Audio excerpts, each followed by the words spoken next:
আচ্ছা বলো দেখি, চিংড়ি মাছ কে কে পছন্দ করো? আমাদের তো ভীষণ প্রিয় চিংড়ি মাছ। আর তাও যদি হয় এই রকম একটা সুন্দর রেসিপির সাথে, তাহলে আর কোনো কথাই হবে না। বড় বড় গলদা চিংড়ি আর এরকম ক্রিমি টেক্সচারের একটা ঝোল, ব্যাস আর কি চাই। দারুণ জমে যায় খাওয়াটা। তো নাও, তার জন্য কিন্তু তোমাদের পুরো রেসিপিটা খুব ভালো করে দেখে নিতে হবে। এখানে আমার 850 গ্রামের চিংড়ি মাছ ছিল। আর চিংড়ি মাছ সবটা যে আমি খোসা দিয়ে করেছি তা না, কিছুটা আমি খোসা ছাড়িয়েও নিয়েছিলাম। মেনলি আমি খোসা ছাড়ানোতেই পছন্দ করি, তবে ছেলের পছন্দ মতো একটু খোসা আলাও করলাম আর কি। তো খুব ভালো করে ধুয়ে নিয়েছি, আর নিয়ে তাতে নুন মাখিয়ে ম্যারিনেট করে রেখেছিলাম আধা ঘন্টা মতো। আর এই সময় কিন্তু মনে রাখবে, যখনই কোনো চিংড়ি মাছ ধোবে চেষ্টা করবে পেছনের ওই শিরদাঁড়াটা ফেলে দিতে, মানে ফেলে দেবেই আর কি। যাই হোক, এবারে গ্রেভির জন্য মশলাটা আমাকে রেডি করতে হবে। নিয়েছিলাম এখানে আদার টুকরো, নিয়েছি 7-8টা রসুনের কোয়া, নিয়েছিলাম 2টো পেঁয়াজ কুচি, আর নিয়েছিলাম আমি এখানে 3টে কাঁচা পাকা লঙ্কা, নিয়েছি 2 টেবিল স্পুন আমি পোস্ত দানা, আর দেব ওপর থেকে 10-12টা আমি কাজু বাদাম আর একটুখানি দই। অবশ্যই তোমরা মাছের পরিমাণের সাথে কিন্তু হিসেব করেই দেবে। ব্যাস, এবারে কি মিক্সিটাকে চালিয়ে নিতে হবে। যেই ওদিকে গ্রেভিটা তৈরি হলো, এদিকে আমি কড়াই বসিয়ে দেব।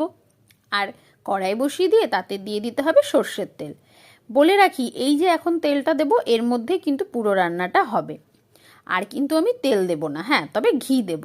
নাও চলো, মাছগুলো এবারে একে একে ভেজে নিই। খুব বেশি কিন্তু চিংড়ি মাছটা তোমরা ভাজবে না, সেক্ষেত্রে মাছটা কিন্তু শক্ত হয়ে যায়। মাছটা কিন্তু একদম হালকা হাতে একবার ভেজে নিলেই হয়ে যাবে, মানে একবার উল্টে দিলেই যে ভাজাটা হবে ওটাই একদম যথেষ্ট। ব্যাস, এইভাবে এক এক করে কিন্তু আমি সমস্ত মাছগুলোকে ভেজে নিয়েছি। খোসা ছাড়ানো মাছটাও কিন্তু আমি এরপরেই ভেজে নিয়েছিলাম। সব মাছ যেই ভাজা হয়ে যাবে, তখন কিন্তু মাছগুলোকে তোমরা একটু সাইড করে তুলে রাখবে। বলে দিই, আমার চ্যানেলে রান্না যদি তোমাদের ভালো লাগে, অবশ্যই আমার চ্যানেলটিকে কিন্তু সাবস্ক্রাইব করবে। নাও, এই যে এবার একটুখানি 1 টেবিল স্পুন মতো ঘি আমি ওই তেলটার মধ্যে অ্যাড করে দিলাম। আর তাতে ফোড়ন হিসেবে ব্যবহার করেছি আমি গোটা গরম মশলা, দেখতেই পাচ্ছ, একটু দারচিনি আর একটু মানে 2 টুকরো এলাচ। ব্যাস, ফোড়নটা যেই গরম হয়ে যাবে অমনি আমি মশলাটা এর মধ্যে দিয়ে দেব। দেখো, প্রথমেই তোমরা কিন্তু জল দেবে না, প্রথমে শুধুমাত্র মশলাটা দেবে, দিয়ে খুব ভালো করে খুন্তির সাহায্যে নেড়ে চেড়ে নেবে। তার ফলে কি হয়, ভালো করে যেহেতু বাদাম দেওয়া আছে, মশলাটা তেলের সাথে মিশে যায়, এতে সুবিধা হবে। তোমরা যদি না নাড়াচাড়া করো তাহলে কিন্তু নিচে ধরে যেতে পারে। এবারে বাকি যে মিক্সিং জারটা ছিল ওটার মধ্যে একটু জল দিয়ে ভালো করে গুলে কিন্তু ওই জলটাও এর মধ্যে অ্যাড করে দেবে। নাও, মশলাটা কষাতে কষাতে বলে দিই, আমার চ্যানেলে রান্না যদি তোমাদের ভালো লাগে, লাইক তো করবেই, শেয়ারও করবে, আর কমেন্ট তো করতেই হবে। আর যারা ফেসবুক থেকে দেখছো তারা অবশ্যই আমার চ্যানেলটিকে একটুখানি ফলো করে দেবে। আর তোমরা নেক্সট কী রেসিপি দেখবে আমাকে অবশ্যই জানিও। দেখো, খুব ভালো করে একটু নাড়াচাড়া করলাম, তারপরে এভাবে কিন্তু ঢাকনা দিয়ে আমি ঢাকা দিয়ে দিয়েছি। এই রান্নাটা বেসিক্যালি আমাদের ঢাকনা দিয়ে দিয়ে করতে হবে, তবে হ্যাঁ, মাঝে মাঝে একটু ঢাকনা সরিয়ে নাড়াচাড়াও দিতে হবে। এতে করে কি হবে, বাদামটা যেহেতু রয়েছে এর মধ্যে আর পোস্ত রয়েছে, সব কিছু খুব ভালোভাবে রান্না হবে, না হলে কিন্তু কাঁচা কাঁচা ব্যাপারটা থেকে যাবে। এবারে এই রান্নাটার মধ্যে একদম সামান্য পরিমাণে আমি হলুদ ব্যবহার করেছি, ওই 1 টিস্পুনের থেকেও কম।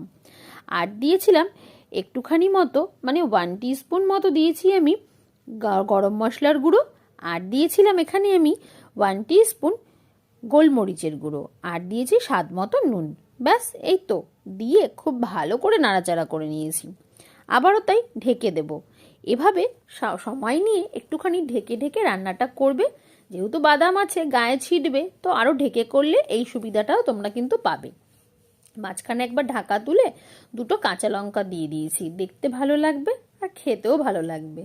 যার যেরকম ঝাল সে সেই হিসাবে কিন্তু কাঁচা লঙ্কাটা মেখে খেতে পারবে। ব্যাস, আবারও নাড়াচাড়া দিয়ে আবার একটুখানি ঢাকা দিয়ে দিয়েছি। তারপরে দেখো, ঢাকা খুলে যেই দেখবো মশলা থেকে তেল ছেড়ে গেছে, অমনি কি সব মাছগুলো কিন্তু এই গ্রেভির মধ্যে দিয়ে দেব। এবার দেখো, যেহেতু মাছগুলো গ্রেভিতে একটুখানি ডুবে না থাকলে মাছের মধ্যে সেই স্বাদটা যাবে না, তো সেক্ষেত্রে তোমরা কিন্তু এখানে একটুখানি গরম জল ব্যবহার করবে। এই সময় আমি পাশে একটু গরম জল বসিয়ে দিয়েছিলাম, আর খুন্তির সাহায্যে সব মাছগুলোকে এইভাবে মশলার মধ্যে ভালো করে আমি কিন্তু মাখিয়ে নিচ্ছিলাম। খুব বেশি সময় ধরে এরকম মাখামাখির প্রয়োজন হবে না। সামান্য একটু সময় পরই কিন্তু তোমরা গরম জলটা এর মধ্যে অ্যাড করে দেবে। যেরকম গ্রেভির প্রয়োজন তোমাদের সেরকমই কিন্তু অ্যাড করবে। ব্যাস হয়ে গেল তো, আর কিছুই না। এইভাবে খানিকক্ষণ সময় নিয়ে একটু নাড়াচাড়া করতে হবে। তারপরে কিন্তু তোমরা একটু স্বাদ অনুযায়ী নুনটা দেবে। যেহেতু একটু জল দিয়েছি, নুনটাও দিতে হবে। আর যেহেতু এটা টক দইয়ের রান্না, তাই একটু চিনি অ্যাড করবে, তাহলে টক দইয়ের ব্যালেন্সটা ঠিক হয়ে যাবে। একদম 1 টিস্পুন মতো আমি এখানে চিনি দিয়েছিলাম। ব্যাস রেডি হয়ে গেল। এবার গরম গরম ভাতের সাথে পরিবেশন করো এই রকম একটা গলদা চিংড়ি রেসিপি। কেমন লাগলো আমাকে কিন্তু অবশ্যই জানিও।